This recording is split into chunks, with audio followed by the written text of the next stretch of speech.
Hello everyone, কি অবস্থা সবার? আশা করি সবাই ভালো আছেন। তো আজকে আমি সারাদিন কী পড়লাম সেগুলোই দেখানোর চেষ্টা করব। সবার আগে আমি ইংরেজি গ্রামার নিয়ে বসছি। তো ইংরেজি গ্রামারে বেসিক স্ট্রং করাটা অনেক বেশি জরুরি। প্রিলিমিনারি এবং রিটেনে ইংরেজি গ্রামারের উপর বেস করে অনেক কাটমার্কস হাই হয়, এবং রিটেনে ইংরেজি গ্রামারের উপর বেস করেই অনেক বেশি ফেইল হয়। তো আমি ইংরেজি গ্রামার মাস্টার্স বই থেকে ফ্রেজ অ্যান্ড ক্লজ পড়ছি। তো ক্লজ অধ্যায়টা বরাবরই আমার অনেক বেশি কঠিন লাগে। আর 47 BCS এর পর কোশ্চেন প্যাটার্ন যেভাবে চেঞ্জ হলো, তো কোনো রকম ডাইজেস্ট বা ভাষাভাষী যদি জ্ঞান থাকে তাহলে সেটা নিয়ে বিসিএস ক্র্যাক করা সত্যি কঠিন হয়ে যাবে।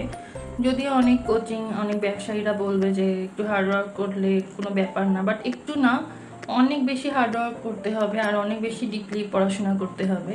তাছাড়া মনে হয় না বিসিএস ক্র্যাক করা সম্ভব হবে এরপর থেকে।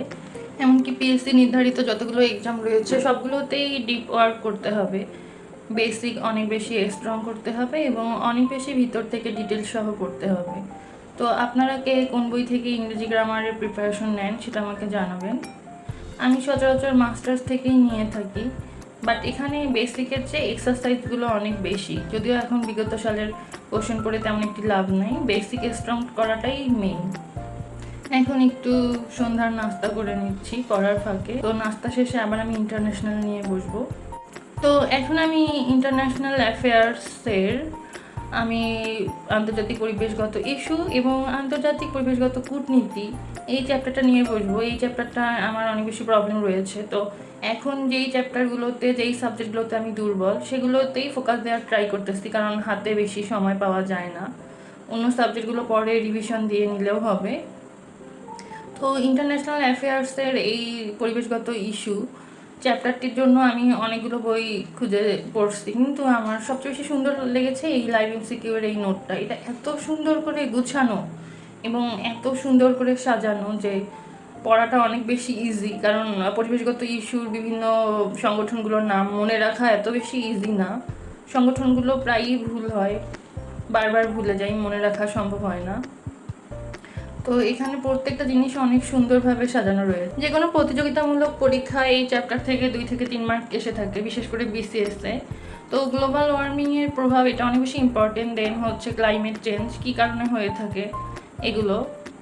আর যে কোনো পড়া মনে রাখার মেইন উপায় বেশি বেশি করে এক্সাম দেওয়া এবং রিভাইজ করা। তো লাইভ এমসিকিউ সবাই এক্সাম দেয় যেন ভুলে যাওয়া বিষয়গুলো মনে থাকে, বারবার করে রিপিট হয় লাইভ এমসিকিউয়ে। তো ওই প্ল্যাটফর্মটা অনেক বেশি ইম্পর্টেন্ট আমাদের জব ক্যান্ডিডেটদের জন্য। এই শীটটাতে অনেক সুন্দর করে দেওয়া রয়েছে যে গ্রিন হাউসের জন্য কোন গ্যাসগুলো সবচেয়ে বেশি দায়ী, আর তারপর শীর্ষ গ্রিন হাউস গ্যাস উৎপাদনকারী দেশের তালিকা রয়েছে এবং শীর্ষ ঝুঁকিপূর্ণ দেশগুলো তালিকাও রয়েছে। ঝুঁকিপূর্ণতে বাংলাদেশ 6 নম্বরে এবং শীর্ষ গ্রিনহাউস গ্যাস উৎপাদনকারী দেশ হচ্ছে চায়না। পরিবেশের বিভিন্ন সংস্থাগুলো অনেক বেশি ইম্পর্টেন্ট, IUCN, WMO, এগুলোদের সদর দপ্তর এবং কত সালে প্রতিষ্ঠা হয়েছে। এই শীটটা অনেক সুন্দরভাবে সাজানো রয়েছে যে এদের কার্যাবলী, সদস্য সংখ্যাও এসে থাকে প্রায়ই। তো আমি ইন্টারন্যাশনাল অ্যাফেয়ারের এই শীটটা পড়ে অনেক বেশি উপকৃত হলাম আর কি। এরপর লাইভ এমসিকিউতে এই চ্যাপ্টারটা ধরে ধরে এক্সাম দিতে হবে আমার, তাহলে কনফিউশনগুলো অনেকটাই ক্লিয়ার হয়ে যাবে আশা করছি।